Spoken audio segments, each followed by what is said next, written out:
po sa ating lahat. Kumusta?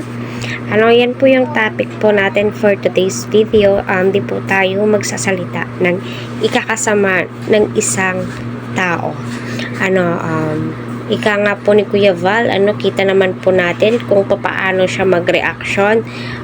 Compared po talaga, Yes, So, alam niyo naman po, may kanya-kanya po tayong beauty, pero mas na-appreciate po natin ngayon itong si Beyonce.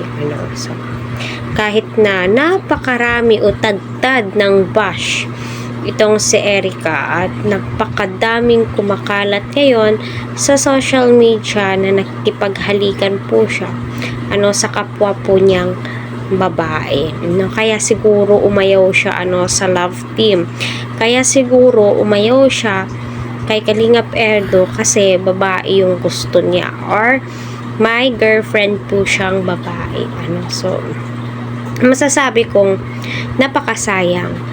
Kasi kahit na tuloy-tuloy po yung tulong niya doon sa mga sponsors niya, iba pa rin po kapag nasa Kalingap ka kasi di naman po habang buhay na tutulong ang isang tao kasi magsasawa kasi nga alam niyo naman po OFW, may mga pamilya din po yan silang tinutulungan.